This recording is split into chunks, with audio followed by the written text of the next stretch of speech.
বন্ধুসকল, মই হীৰেণ। আজি মই আপোনালোকক এই ভিডিঅ'টোৰ জৰিয়তে জনাব বিচাৰিছোঁ যে আমাৰ হিন্দু সমাজৰ যি সনাতন ধৰ্মৰ 16টা সংস্কাৰ আছে আৰু সেই 16টা সংস্কাৰৰ বিষয়ে সম্পূৰ্ণ তথ্য আপোনালোকক মই মোৰ এই চেনেলটোৰ জৰিয়তে আগবঢ়াইছোঁ। আপোনালোকে এই 16টা সংস্কাৰৰ বিষয়ে জনাটো অত্যন্ত প্ৰয়োজন, কাৰণ কিয় হিন্দু হিচাপে, সনাতনীয় হিচাপে আমি আমাৰ এই 16টা সংস্কাৰৰ কথা আমি জনাটো অত্যন্ত প্ৰয়োজন। আজিৰ প্ৰেক্ষাপটত এই বিষয়টোৰ প্ৰতি মানুহ যথেষ্টখিনি আওকাণ কৰা হৈছে, কিন্তু আমি আওকাণ কৰিব নালাগে আৰু আমি জনাটো অত্যন্ত প্ৰয়োজন। মই ভাবোঁ আপোনালোকে এই ভিডিঅ'টোৰ জৰিয়তে আপোনালোকে এই 16টা সংস্কাৰৰ যি তথ্য আপোনালোকে লাভ কৰিব আৰু আপোনালোকে মোৰ এই চেনেলটোৰ জৰিয়তে এই সকলোখিনি আপোনালোকে একাদিক্ৰমে পাব।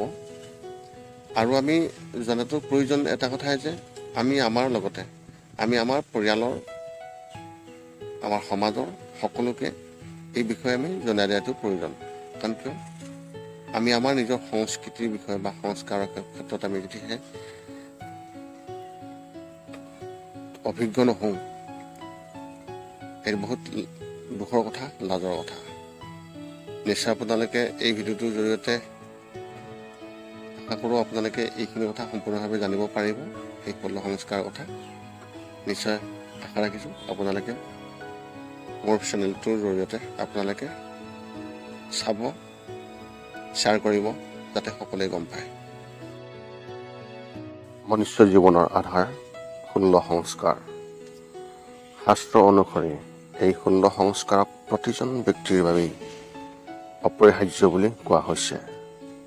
প্ৰতিটো সংস্কাৰৰে নিজস্ব বৈশিষ্ট্য আছে। এই সংস্কাৰসমূহৰ অবিহনে মনুষ্য জীৱনটো অপূৰ্ণ। এই 16টা সংস্কাৰৰ বিষয়ে আপোনালোকক আজি এই ভিডিঅ'টোৰ জৰিয়তে আপোনালোকক আগবঢ়োৱা হৈছে। সৰ্বপ্ৰথম গৰ্ভধাৰণ সংস্কাৰ। বংশবৃদ্ধি প্ৰক্ৰিয়াৰ জৰিয়তে এক গুণৱান তথা আদৰ্শ সন্তান প্ৰাপ্তিৰ বাবে এই বিশেষ নিয়ম।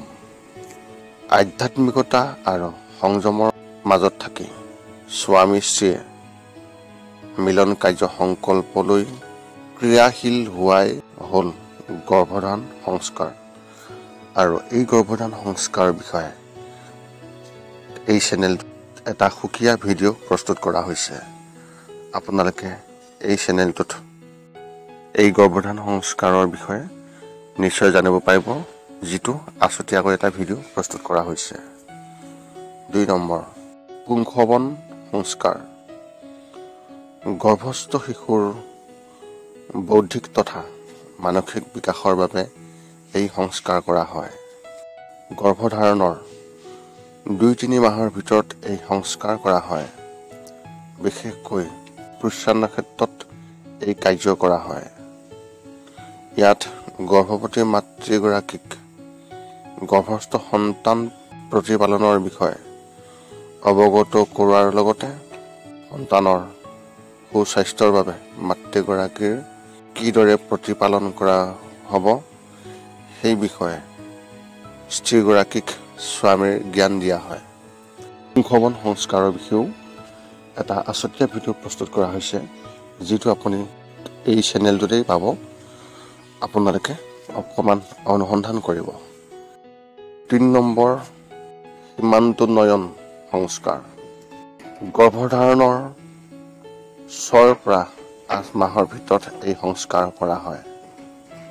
ইয়াত গৰ্ভস্থ সন্তানৰ সুৰক্ষা তথা সুবিকাশৰ বিষয়ে পিতৃ মাতৃক অৱগত কৰোৱা হয়।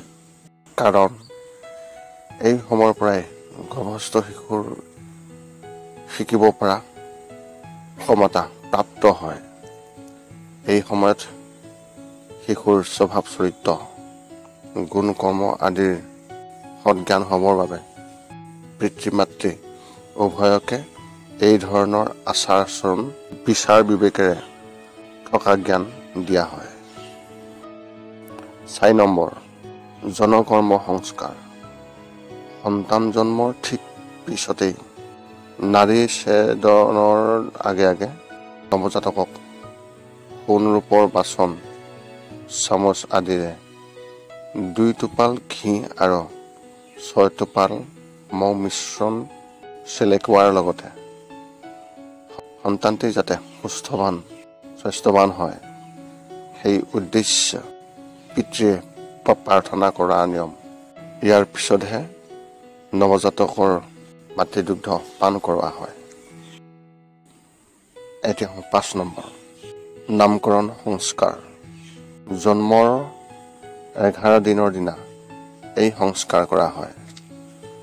জ্যোতিষী ব্ৰাহ্মণ আদি গুণী জ্ঞানী ব্যক্তিৰ দ্বাৰা গ্ৰহ নক্ষত্ৰ ৰাশি আদি স্থিৰ কৰি নৱজাতকৰ নাম দিয়া এই নিয়মেই হ'ল নামকৰণ সংস্কাৰ। 6 নম্বৰ সংস্কাৰ হৈছে নিষ্কমন। জন্মৰ 4ৰ্থ মাহত শিশুক পঞ্চতত্বৰে পৰিচয় কৰিবলৈ বাহিৰলৈ আনি সূৰ্য চন্দ্ৰৰ পোহৰ তাপ আদিৰ পৰিচয় দিয়া হয়। নৱজাতকৰ 3 মাহ পৰ্যন্ত পোনপটীয়া সূৰ্যৰ তাপ বাহিক বতাহ আদি ল'বলৈ দিয়াৰ বিধান নাই, কাৰণ এই সময় 3 মাহ পৰ্যন্ত এই শিশুৰ দেহ অতি স্পৰ্শকাতৰ হৈ থাকে। 7 নম্বৰ অন্নপ্ৰসন্ন। জন্মৰ 6ষ্ঠ মাহত শিশুক গোটা খাদ্য দিয়াৰ আৰম্ভ কৰা সংস্কাৰকে অন্নপ্ৰসন্ন বুলি কোৱা হয়। ক্ষীৰ পায়সৰ দ্বাৰা শিশুক প্ৰথম গোটা আহাৰ আৰম্ভ কৰা উচিত। ইয়াৰ লগতে পুষ্টিকৰ সাত্বিক খাদ্য অন্ন আদিও দিয়াৰ বিধান আছে। 8 নম্বৰ শুদ্ধাকৰণ সংস্কাৰ। গৰ্ভত থকা কালছোৱাত নৱজাতকৰ কেশত বহু বীজাণু সৃষ্টি হয়, কিন্তু শিশুৰ কোমল অংগৰ বাবে সেয়া কাটিব পৰা নাযায়। গতিকে 3য়, 5ম আৰু 7ম বছৰৰ ভিতৰত শিশুৰ চুলি খুৰোৱা কাৰ্যকে শুদ্ধাকৰণ বোলা হয়। ইয়াৰ ফলত শিশুৰ স্বাস্থ্য উন্নতি হয় আৰু বুদ্ধি আদিও প্ৰখৰ হয়। 9 নম্বৰ সংস্কাৰ হৈছে বিদ্যাৰম্ভ সংস্কাৰ। উচিত শিক্ষাৰ বাবে শিশুক অনুপ্ৰেৰণা যোগাবলৈ এক উৎসৱ সদৃশ পৰিৱেশত শিশুৰ বিদ্যাৰম্ভ কৰা প্ৰক্ৰিয়াই বিদ্যাৰম্ভ সংস্কাৰ। 10 নম্বৰ কৰ্ণবেদ সংস্কাৰ।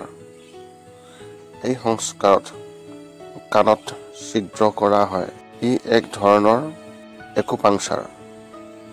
ইয়াৰ দ্বাৰা মস্তিষ্কলৈ যোৱা স্নায়ুবিলাকৰ ৰক্ত প্ৰবাহ ভালকৈ হয় তথা শ্ৰৱণ শক্তি ভাল হয়। 11 নম্বৰ উপনয়ন বা যজ্ঞোপৰীত সংস্কাৰ। গুৰুৰ ওচৰলৈ নি ত্ৰিগন্থিযুক্ত ব্ৰহ্মা, বিষ্ণু, ৰুদ্ৰক এই শব্দৰ অৰ্থ। যজ্ঞোপৰীত ধাৰণ কৰোৱাৰ প্ৰক্ৰিয়াই হ'ল উপনয়ন। ইয়াৰ ফল ভৱিষ্যতে গায়ত্ৰী ধাৰণ কৰাৰ পূৰ্বাভাস কৰোৱা হয়। 12 নম্বৰ বেদাৰম্ভ সংস্কাৰ। যজ্ঞোপৱীত ধাৰণৰ পিছত বালকক বৈদিক শাস্ত্ৰ অধ্যয়নৰ বাবে গুৰুকুললৈ পঠোৱাৰ প্ৰক্ৰিয়াই হ'ল বেদাৰম্ভ সংস্কাৰ। 13 নম্বৰ কেশান্ত সংস্কাৰ। বৈদিক শাস্ত্ৰ অধ্যয়নৰ অন্তত গুৰুকুলৰ পৰা পিতৃগৃহলৈ অহাৰ সময়ত পূৰ্বৰ কেশ কাটি কৰা যি প্ৰক্ৰিয়া, এই প্ৰক্ৰিয়াই হ'ল কেশান্ত সংস্কাৰ। 14 নম্বৰ সমাৱৰ্তন সংস্কাৰ। কেশান্ত সংস্কাৰৰ পিছত সবৌষধিযুক্ত 8 কলহ পানীৰে স্নান কৰি ব্ৰহ্মচাৰী পিঠ বসন আৰু দণ্ড ত্যাগ কৰি স্নাতক উপাধি দিয়া হয় তথা গৃহস্থলৈ গৈ গৃহস্থী ধৰ্ম পালনৰ বাবে গুৰুৱে আশীৰ্বাদ দি বিদায় দিয়া এই সংস্কাৰেই হৈছে সমাৱৰ্তন সংস্কাৰ। 15 নম্বৰ সংস্কাৰ হৈছে বিবাহ সংস্কাৰ।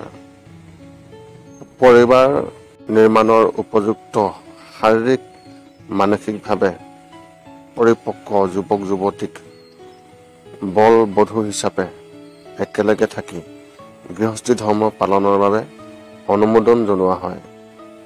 ইয়াৰ দ্বাৰা সৃষ্টিৰ বিকাশৰ পথ খোল খায় তথা পিতৃ ঋণৰ পৰা মুক্ত হয়। সদৌ শেষৰ 16 নম্বৰ সংস্কাৰ হৈছে আন্তুষ্টি সংস্কাৰ।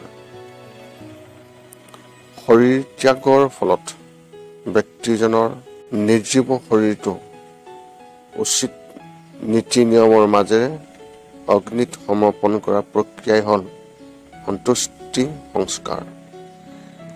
এই আছিল আমাৰ হিন্দুৰ সনাতনৰ যি 16 সংস্কাৰ। ইয়াৰ সম্পূৰ্ণ আছুতীয়াভাৱে প্ৰতিটো সংস্কাৰৰে সম্পূৰ্ণ তথ্য আগবঢ়োৱা হৈছে। আপোনালোকে এই চেনেলটোত এই সকলো সংস্কাৰৰ আছুতীয়া ভিডিঅ' লাভ কৰিব পাৰিব। মাথো আপুনি অলপ সময় ৰাখি আপুনি এই চেনেলটোত আপোনালোকে এই 16 সংস্কাৰৰ আছুতীয়া ভিডিঅ'বিলাক আপোনালোকে লাভ কৰিব, যাৰ ফলত আপুনি এই 16 সংস্কাৰৰ সম্পূৰ্ণ জ্ঞান লাভ কৰিব পাৰিব। পুনৰ লগ পাম অন্য এটা ভিডিঅ'ত। আজিলৈ ধন্যবাদ।